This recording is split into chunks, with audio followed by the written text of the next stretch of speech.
A couple of years ago, we wrote an article called Madison Goes to Hollywood. And we produced several pages of people that have not only gone to Hollywood or gone into arts, but excelled. And in the case of music, just think of some of the people that have gone into music, either writing songs or singing them. Academy Award songwriter Al Casher and his brother Larry, who did Seven Brides for Seven Brothers. Barry Mann, opera singer Elaine Malvin, and of course, the inimitable Carole King. To all of these people we hear today, Janis Siegel, who has been an undeniable force in the music world. A 9-time Grammy winner, she's best known as a founding member in 1972 of the highly popular ensemble, the Madison Transfer, which has now stood the test of time and is celebrating its 50th anniversary. Along the way, she launched a second and equally diverse career as a solo artist. Janis continues to sing, tour, produce, and teach. But the main point about Janis is that she's brought considerable joy to the millions who have listened to her songs. So we honor you today, and if you have time, go on YouTube and listen to the Manhattan Transfer do their thing. Please welcome Janis Siegel.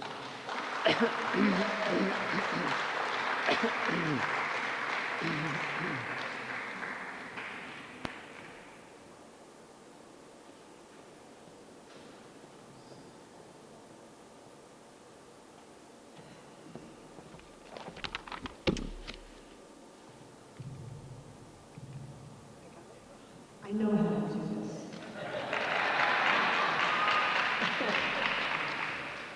My fellow inductees, alumni, dear friends, and my beautiful family who is here.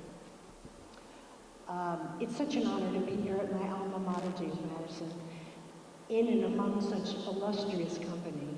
I could never have anticipated my life's path in this world more than I could have anticipated probes on Mars, a global pandemic, messenger RNA vaccines, camera phones, or Lady Gaga getting it on Musically with Tony Bennett. Who could have seen that coming? The journey has been unexpected, wonderfully complex and convoluted, and it began right here in this heavenly little slice of Flatbush. I grew up just down the street, played stoop ball, ringalivio, touch football, and caught fireflies on many a late summer night, right by this very school.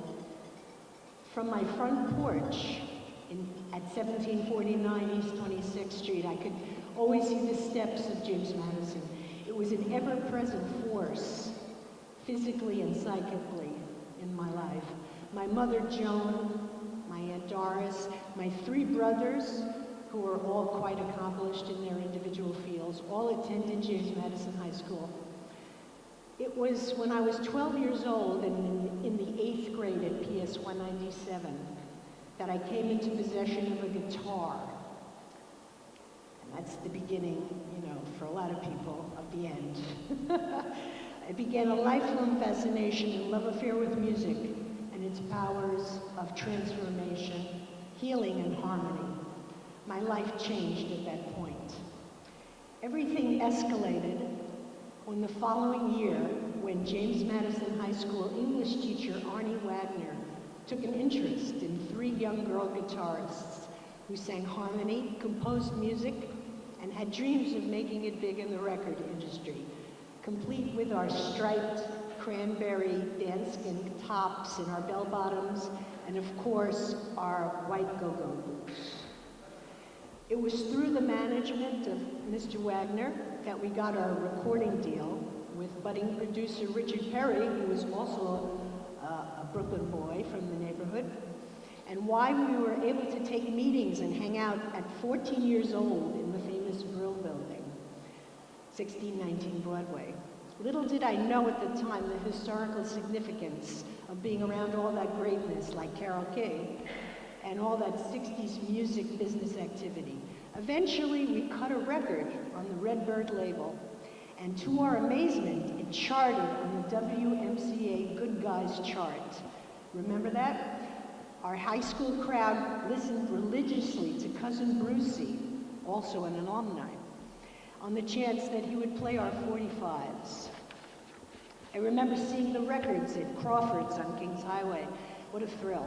But still, I did not see music as a career. Throughout high school, music was a sideline and a wonderful hobby, but everything for me was focused and heading straight towards a career in medicine. Advanced bio was my jam. I got the scholarship, I graduated and was off to college. Not so fast. I started my education in the field of nursing.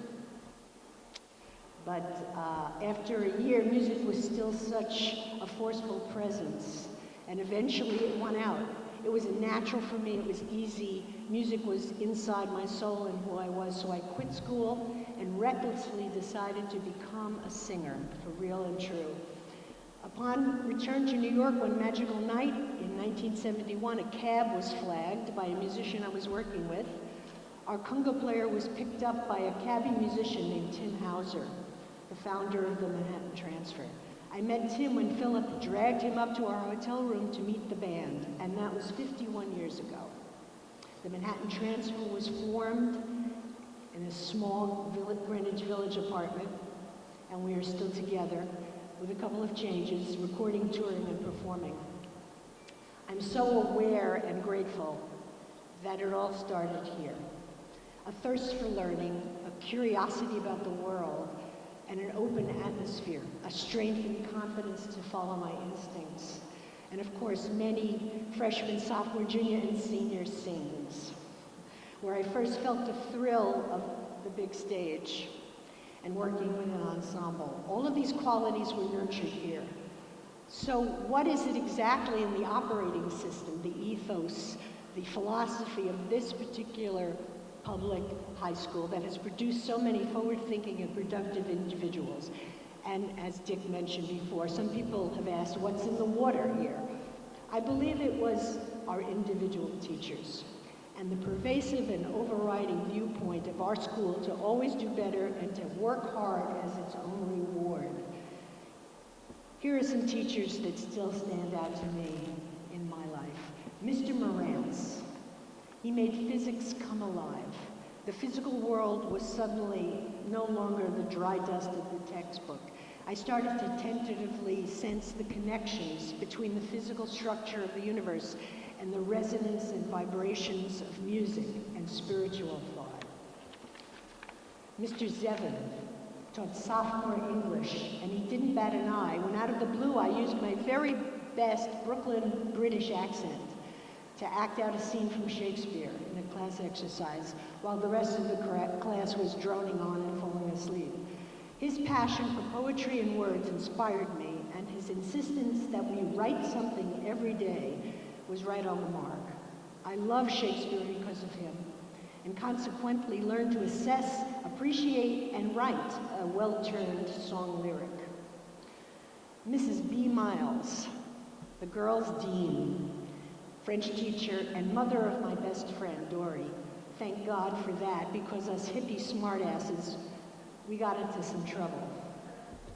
I am so proud to represent James Madison, not only alongside all of the luminaries that are here today, but RBG, Bernie Sanders, Chuck Schumer, Carole King, Chris Rock, Sonny Fox from Wonderama, who I followed into a men's room once to get his autograph. I was only like 8. Okay, just disclaimer there. But alongside my wonderful graduating class, my 21st Street crowd, my dear friend Fran Schumer, and my family, thank you so much again for this wonderful honor.